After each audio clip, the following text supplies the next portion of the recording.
Здравствуйте, друзья! Сегодня у нас 30 января, понедельник. Сегодня поговорим о самых важных последних новостях, но сначала хотел бы поделиться, так сказать, своими впечатлениями о начале этого дня. Захожу в информационное пространство, и такое впечатление, украинское информационное пространство, и такое впечатление, что я смотрю вторую серию фильма «Враг государства номер один», и я там в главной роли. Изобличают, раскрыли агента КДБ или КГБ. И знаете, что я вам скажу? По-моему, я раньше говорил, в жизни спецслужб и коррумпированных государственных структур бывают моменты, ну, знаете, я бы употребил слово зашквара, хотя оно, в общем, так, жаргонное слово, но лучше не найдешь. То есть моменты полного провала и замешательства, когда они вынуждены палить свою агентуру, в том числе агентуру влияния. И вот сейчас наблюдайте, вот эти все интернет-ресурсы, те люди, которые там выступают, которые комментируют, это все так или иначе связано, как я понимаю, с офисом президента. А короче говоря, с Ермаком Аманским. Это люди, которые или на подсосе, так сказать, профессиональные журналюги на продажу, или же так мелкие тролли подрабатывают, или же люди, которые на коррупции подсели с администрацией, то есть их держат там на коррупции, или иначе, как иначе, потому что, ну, не может быть так вот, чтобы вот в один день с утра бам, все прозрели. Тут еще недавно все вроде нормально было, но некоторые повизгивали время от времени, но не сильно. А тут вдруг бум, все свершилось, разоблачили, бомба. То есть настолько большая бомба, что я не слышу от этих людей, чтобы они говорили о приезде, о беспрецедентном событии, о приезде ревизора. А самая главная новость получается, что швец раскрыт как агент КГБ. Значит, что я им должен сказать? При этом ссылаются на якобы документ, который исходит якобы из представителей разведсообщества Соединенных Штатов Америки. Я вам расскажу подробно об этой всей истории. Просто эта никчемная писулька, она всплыла буквально накануне уикенда. Народ отдыхал здесь. То есть мне надо пару дней для того, чтобы узнать все детали. В общем, картину я уже представляю. Поэтому я вам доложу в деталях. Мы докопаемся, мы найдем там связи с российскими спецслужбами. Они там очевидны. Но не там, где пытается, значит, организатор этой фальшивки пытается, значит, представить. Но нужно пару дней для того, чтобы узнать детали, и все вам расскажу. А пока краткий ответ. Это жалкая фальшивка. Вот раньше люди писали, была такая группа, что ли, социальная в народе, которая любила писать умные мысли на стенках общественных туалетов. Даже Высоцкий вспоминал в одной из своих песен. Ну вот, а с появлением интернета эти стенки общественного туалета вот превратились в помойки интернета. Вот это продукт этой помойки интернета, который, повторяю, никакого отношения не имеет к разведывательному сообществу США. И в изготовлении этой фальшивки сотрудники американских спецслужб не принимали никакого участия. В чем сыр-бор, на мой взгляд? Почему так? Потому что зашквар. Это ситуация с Шариковым, известная. Его поймали за руку на краже червонца, а он орет: это Зинка, это все Зинка. Так и здесь. Ему говоришь: покажи контракт, покажи про золотые яйца. А он уже, по-моему, вторая неделя пошла, все визжит. Это Зинка виновата. Теперь в эту Зинку типа превращаюсь и я. То есть уже забыли, да, кто это опубликовал, какой журналист это, по-моему, не так комментирует. Это теперь швец. Давайте представим невероятную гипотетическую ситуацию. Допустим, швец работает на КГБ, мифическое КГБ. На все разведки мира вместе взятые. Вот сколько стран я проехал в своей жизни, на столько разведок я работал, допустим. Но что это меняет в данном случае? Вопрос-то не ко мне. Вопрос со мной будет решать спецслужбы Соединенных Штатов Америки, ФБР, потому что я нахожусь здесь сейчас под юрисдикцией законов США. Если я работаю на иностранную спецслужбу, то сами понимаете. То есть это не имеет, на кого я работаю на самом деле или в мифическом плане, не имеет никакого отношения к тому вопросу, который сейчас сотрясает Украину по вине ее коррумпированных чиновников.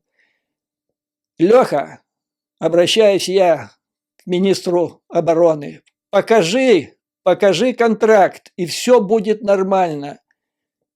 И все уладится. Все будут довольны, никакого шума не будет. Но Леха не может показать контракт, потому что это ящик Пандоры. И как я понимаю, этот контракт – это, так сказать, просто клапан. Потому что если его откроешь, оттуда вырвется такое. И, как я понимаю, контракты по всевозможным закупкам Министерства обороны, это еще, я имею в виду закупки продовольствия, обмундирования, это еще не самое страшное. Там есть вещи поважнее. Ну, а почему в связи с контрактом такой зашквар? Почему его не показывают? А вот я сейчас вам объясню, почему. Агентство международного развития Соединенных Штатов, USAID, опубликовало разъяснение к приезду группы ее следователей. И вот здесь они разъясняют, что является предметом их интереса. И вот, между прочим, раздутые цены. То есть случаи, когда в контрактах, в инвойсах выставлены цены, которые значительно превышают рыночные, розничные цены. Вот вам и золотые яйца, золотая картошка, сюда же идет свекла и все такое прочее. То есть вот этот контракт, который никак не могут показать. Хотя бы в Верховной Раде представители Министерства обороны, вот он является прямым, так сказать, предметом интереса потенциально приехавшего ревизора. Сюда относится и тот же контракт, который гуляет по интернету уже пару недель по поводу ремонта автомобилей, каждый из которых этот ремонт обходится там по 150 тысяч долларов. Сюда же предмету интересов, кстати, он не исчерпывающий, тут целый длинный список, что же интересует следователей из USAID. Я прямо взял вот только самые бросающиеся в глазах. Откаты, взятки, растрата. Ну вот растрата. Скажите мне, вот Тимошенко, недавно уволенный, он катался на автомобиле, то есть фактически присвоил автомобиль, или как там, это был договор какой-то, вот надо интересно выяснить, на автомобиле, который был предоставлен в качестве гуманитарной помощи. Но говорят, там не один автомобиль был, там их было 50 около, или что-то около того. А где остальные? Кто на них катается? Вот такие даже вопросы представляют большой интерес. Сюда же относится фальсификация, всевозможные мошеннические операции вокруг тендеров, сговор в целях совершения вот этих всех преступлений, а также торговля людьми. Торговля людьми, господа, как я вам говорил, речь идет прежде всего и в основном о поставке украинских девушек в зарубежные бордели. Как-нибудь я вам это расскажу в деталях. Это прямо как остросюжетный детектив. Теперь, слышу я из вот этих, которые кричат, что швец на КДБ работает, намеки, типа, не звоните, обращение к украинцам, что вот эти телефоны – это платные телефоны, платные. То есть месседж такой: ребята, не звоните, иначе влетите в копейку. Вообще я могу сказать, что если кто-то хочет сообщить, вот мне пишут, я понимаю озабоченность, у каждого своя озабоченность. Зритель пишет, там что-то страшное творится в местном детском садике. Ужасно, да, но сюда это, к сожалению, не пойдет. Американцы не смогут это расследовать. Масса других вопросов. То есть речь идет о существенном, реально существенном. Поэтому у кого есть это существенное, наверное, стоимость звонка в США для него дело десятое. Но я повторю, что все номера, которые начинаются с 800, они бесплатные. Более того, USAID указала свой адрес, почтовый электронный адрес, который я вам покажу. Пишите, заходите через анонимные каналы, через VPN, заходите там, в Тутаноту, в другой подобный сервер и сообщайте.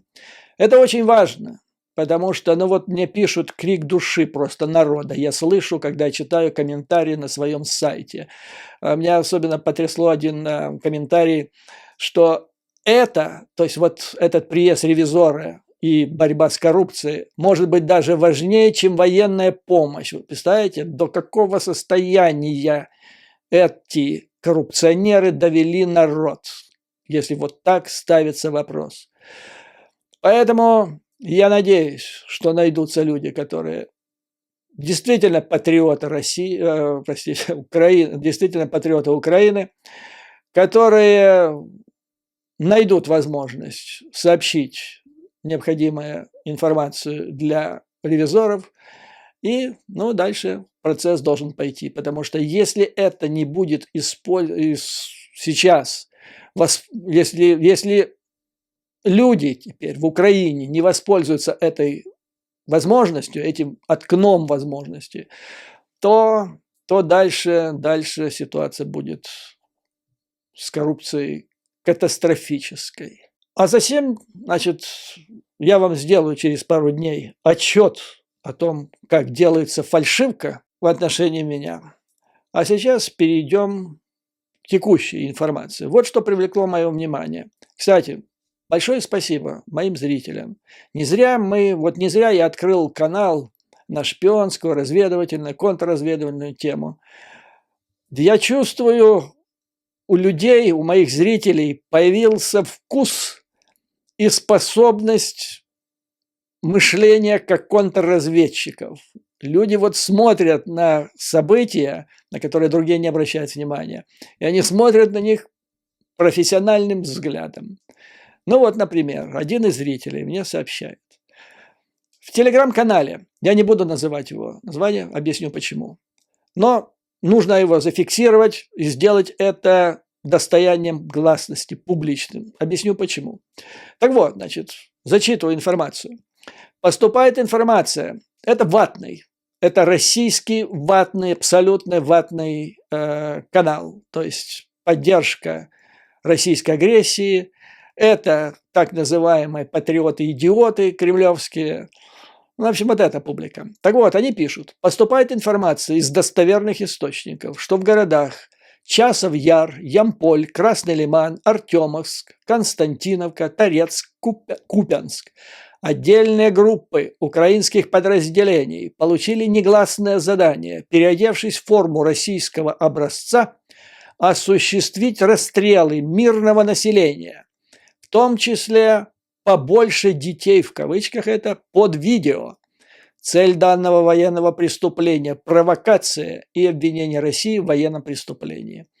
Поскольку не все военнослужащие ВСУ забыли слово «честь», командование нацистов ищет исполнителей среди иностранных наемников.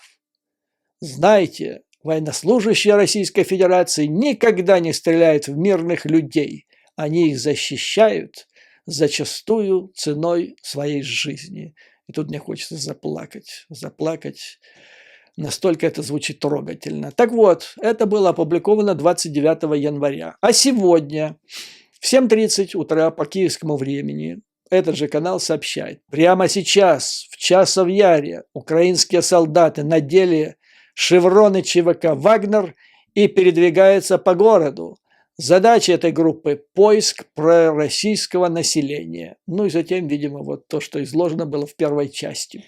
То есть зверское убийство, расстрел. Да.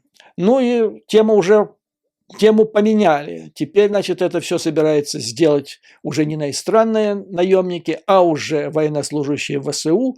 И маскируются они не под военнослужащих Российской Федерации, а под ЧВК Вагнера. Но на них проще ЧВК Вагнера, потому что если что-то случится, там же зэки, они же не подчиняются Министерству обороны. Ну, расстреляют их в крайнем случае, там, или погибнут они внезапно. То есть отчета от них никакого.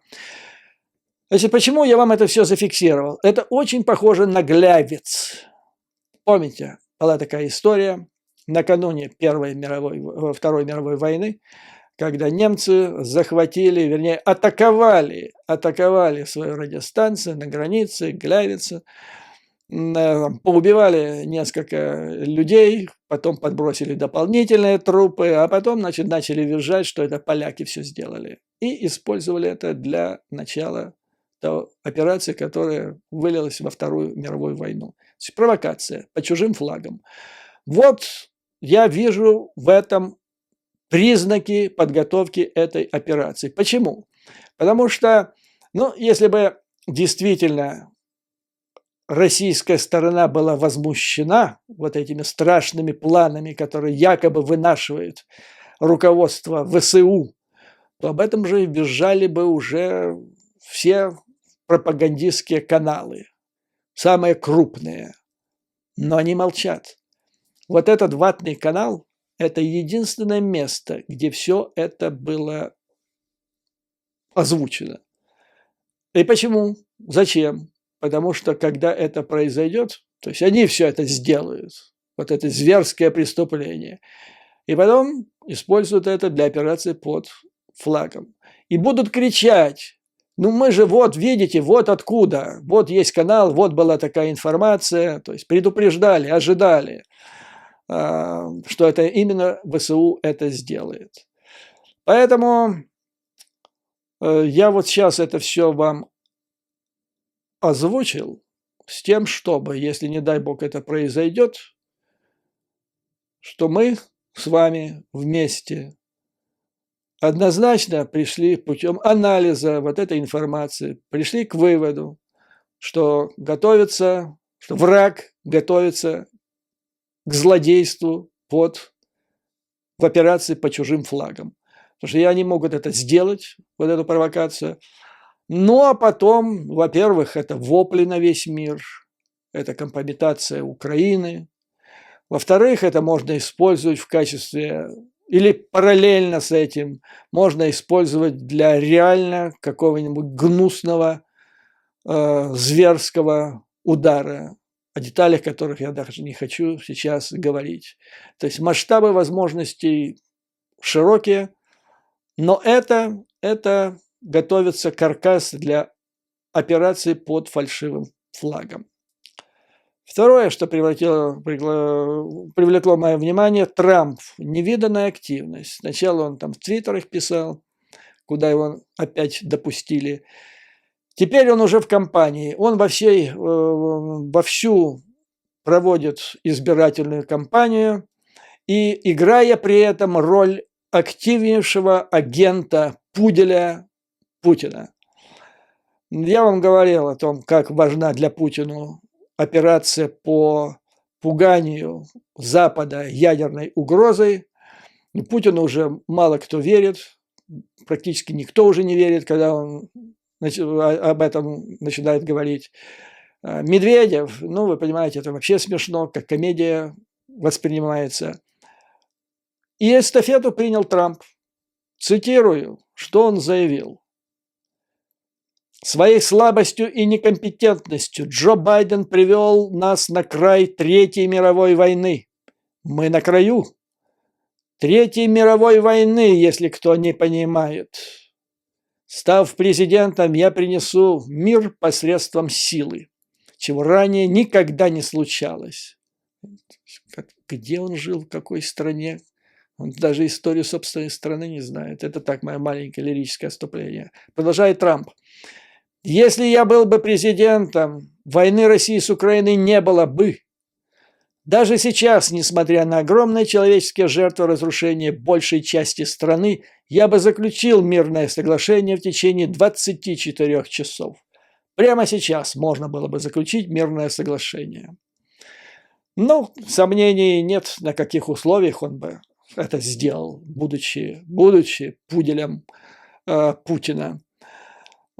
Путем прекращения публичной, громкой, всякой помощи Украине, скорее всего, для начала.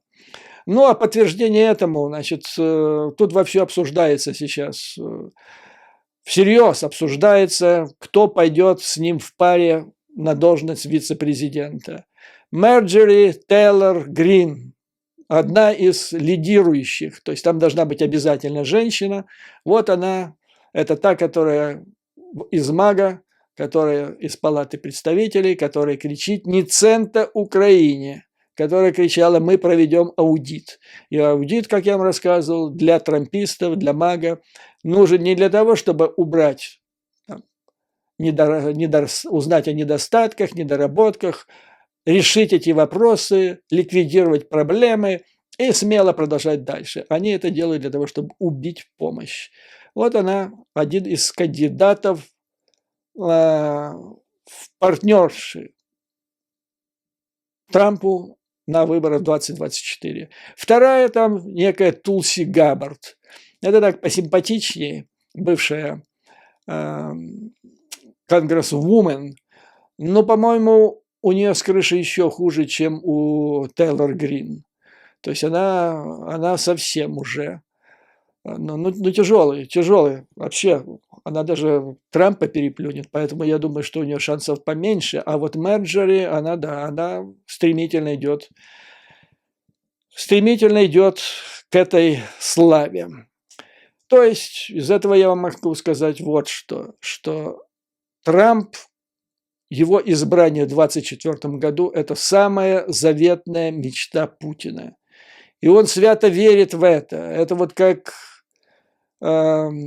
фашисты во время войны, где-то там вот в конце 40-го, в конце 44-го, в начале 45-го. Все ждали, когда же умрет Рузвельт, и вот тогда вот оно случится, это чудо. Вот так же примерно на чудо сейчас рассчитывает и Путлер, на чудо 24 года. Из этого я предполагаю, что самых каких-то там страшных глупостей, радикальных шагов он до ноября 2024 года предпринять не должен. То есть он наверняка должен проворачивать в своих мозгах, что Россия сможет продержаться до ноября 2024 года, а вдруг там и счастье блеснет. И тогда все решается. Все, победа для России. То есть пропаганда, предвыборная кампания Трампа началась.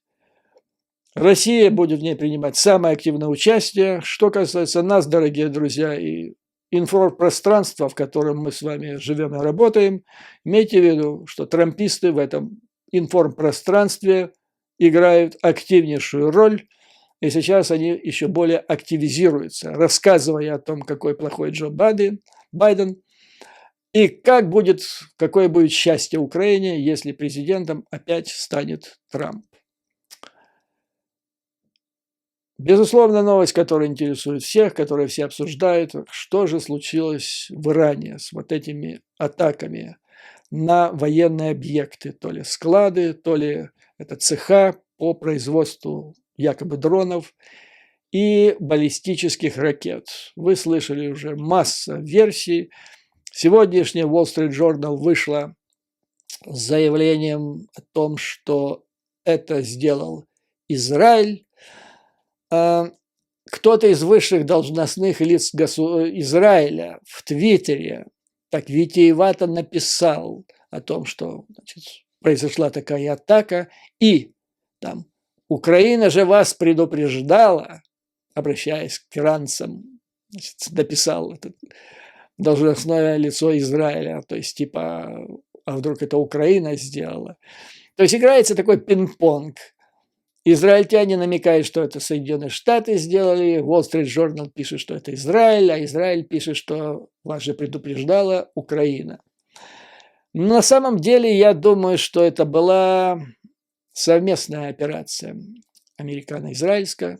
Это чисто мой анализ, спекуляции на основании открытой информации, потому что была такая информация где-то за несколько недель до вот этой акции, до этого удара, американцы предупреждали Иран о недопустимости поставки баллистических ракет России для их использования против Украины.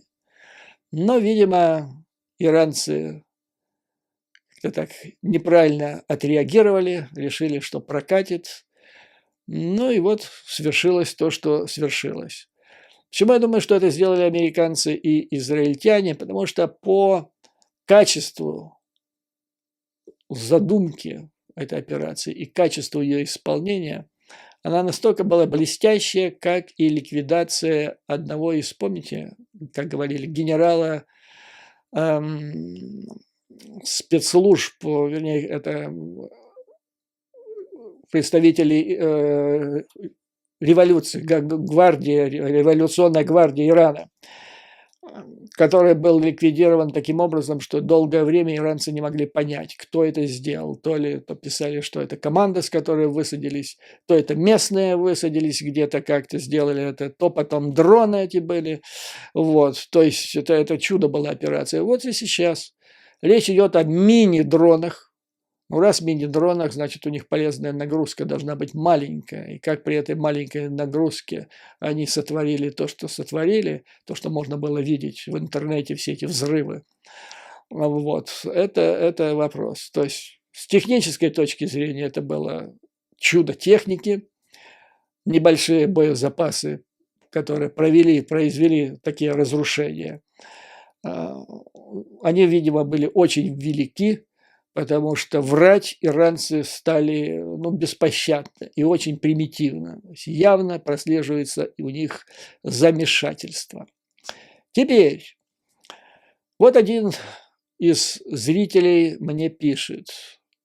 На украинском языке, но я прочитаю, чтобы было понятно всем по возможности, даже российским слушателям.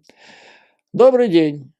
Сегодня прочитал информацию, что обещанные Америкой 31 Абрамс будут изготовлены и доставлены в конце 23-го, начала 24-го года. Скажите, пожалуйста, что это не так. Не могу я сказать, уважаемый. Teaching English – это псевдоним этого. Значит, я, по-моему, вам говорил, что вообще вся идея объявления Абрамса состояла в том, чтобы заставить немцев дать разрешение, во-первых, согласиться на поставку собственных леопардов и дать разрешение другим союзникам делать то же самое. Немцы не хотели делать это одни, им надо, чтобы обязательно американцы это сделали, и американцы посовещались и решили, мы это сделаем, но эти Абрамсы будут поставлены не сейчас, а вот леопарды будут поставляться немедленно. Ну и как подсчитано, этих леопардов должно быть плюс других танков, это модернизированных Т-72, в общем количестве должно быть поставлено где-то порядка 350. Почему это так произошло? Потому что американцы давно, и я считаю, это обещание, оно логично, оно имеет смысл. О том, что прежде чем поставлять эти Абрамсы, нужно создать для них систему технической поддержки, технического обслуживания. Что касается леопардов, то она уже есть, она развернута по минимум 13 стран Европы, в которых эти танки находятся на вооружении. Есть система поддержки ремонта, а это колоссальная вещь. То есть их можно завозить в Россию, в Украину немедленно, и в случае чего можно немедленно организовать их техническое обслуживание. С Абрамсами ничего не получится таким образом. Во-первых, их трудно завести, потому что нет ни одной платформы пока в Украине, да и в Европе, по-моему, еще нет, на которых их можно было бы транспортировать, их везти нечем. Ну и потом вы знаете эту проблему и с горючим, и с запасными частями. То есть, короче говоря, если бы эти танки сейчас завести туда, вот в Украину, все равно их никто не может использовать пока. Затем они бы стояли, 31 танк, я не знаю, как их будут прятать, но если они будут стоять на одном месте и не будут двигаться, то их можно пощелкать с неба или ракетами в течение дня. Они будут как подсадные утки. То есть еще раз, Абрамсы сказали, для того, чтобы заставить немцам поставить, заставили, будет поставлено как минимум где-то 350 примерно танков, Абрамсов плюс модернизированных Т-72. А тем временем эти Абрамсы заводятся в Польшу, там разворачивается система их ремонта, технического обслуживания, и вот тогда процесс пойдет.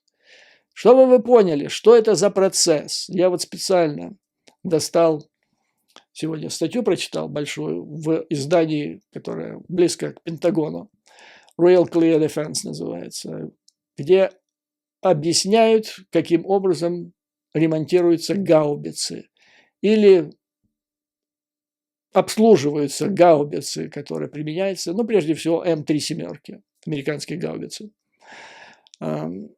Раньше, по-моему, это же издание писало, что в каждый данный момент примерно 30% всех этих гаубиц, которые находятся в Украине, они находятся в ремонте. И ремонту на территории Украины еще буквально месяц назад этот ремонт был практически невозможен. Эти гаубицы надо было тащить в Польшу, и вот такой кругооборот происходил. 30% двигалось в одну сторону, 30% в другую, а в это время остальные 30% стреляли. То есть, понимаете, может быть, там, конечно, другие немножко цифры были, но тем не менее, кругооборот он был колоссальный. И вот ситуация меняется буквально на глазах. Согласно этой статье, что происходит? В Польше образован центр поддержки. То, что вот в компьютерном мире называется саппорт. Да? Если у вас возникают проблемы с Windows или там какой-то программой, вы звоните по определенному телефону, там сидит человек, вы объясняете проблему, и он помогает вам, руководит, как вы должны ее решить. То есть это саппорт по телефону. А здесь саппорт не просто по телефону, он идет в виде чата. То есть у бойца в Украине есть какой-то планшетник типа iPad, такой же у технаря, у инженера американского, который находится на соответствующей базе в Польше. Она находится, по-моему, здесь пишется открыто, поэтому я не раскрою тайну, находится в Висбадене. И они решают вопрос. Например, вот прямо на поле боя, в быстром чате, американский, значит, заклинило М3 семерки, не стреляет. Украинские военнослужащие связываются с поддержкой на американской базе, объясняет проблему, общается пока через переводчика. И вот в быстром ответе американский инструктор сказал украинскому солдату, что нужно, я вам зачитаю, потому что я сам не понимаю даже по-русски, что это обозначает, что нужно снять казённик орудия в задней части гаубицы и вручную заправить штифт, чтобы оружие могло выстрелить, пока она перестала стрелять. Украинский военнослужащий это сделал, и пушка заработала. Вот так. А до этого пришлось бы ее тащить для того, чтобы там ткнуть пальцем в Польше в этот штифт. И вот здесь описывается, что это происходит буквально широчайшее развертывание вот этой сети виртуальных чатов, через которых оказывается эта поддержка. Американцы просто фантастики. Значит, в этой группе 50 человек, в ближайшие недели их возрастет я имею в виду на американской базе, до 150, и количество сообщений растет в геометрической прогрессии. Часто, это американцы говорят, часто мы получаем звонки прямо с линии огня и помогаем передовым ремонтникам, это украинским ремонтникам уже, устранить неполадки как можно быстрее и как можно лучше. Проблема, главная проблема, на которую ссылаются американцы. По словам одного из американских офицеров, она заключается в том, что украинские войска доводят оружие до предела. Ну, то есть, ситуация настолько напряженная, перестрелка настолько интенсивная, что приходится стрелять из этих орудий с беспрецедентной скоростью и в течение длительного времени, уже после того, как срок годности этой пушки или там дуло ее истекает. То есть там, согласно их позициям, нужно через какое-то количество времени ее обслуживать, но ситуация на фронте такая, что не до этого, то есть просто убивается эта пушка, но, тем не менее, вопрос решается. И вот они интересно говорят, на самом деле мы учимся у украинцев, видя, как сильно могут пострадать те виды оружия, которые мы передаем в ходе их интенсивного использования. В связи с этим делаются соответствующие выводы, и эти, системы вооружения, эти отдельные компоненты, детали, они улучшаются.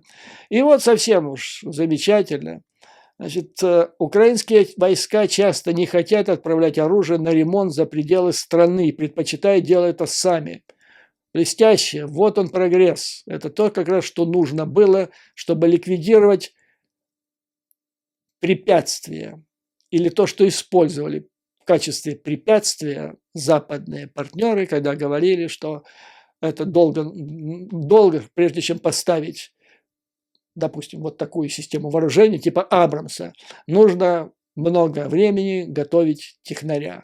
Оказывается, это в Украине. То есть оказывается, что это можно делать гораздо быстрее. Так вот, по подсчетам американцев, когда украинская сторона не отправляет оружие на ремонт, а ремонтирует в пределах страны, последние недели, по оценкам американцев, в 99% случаев украинцы производят этот ремонт нормально и продолжают работу.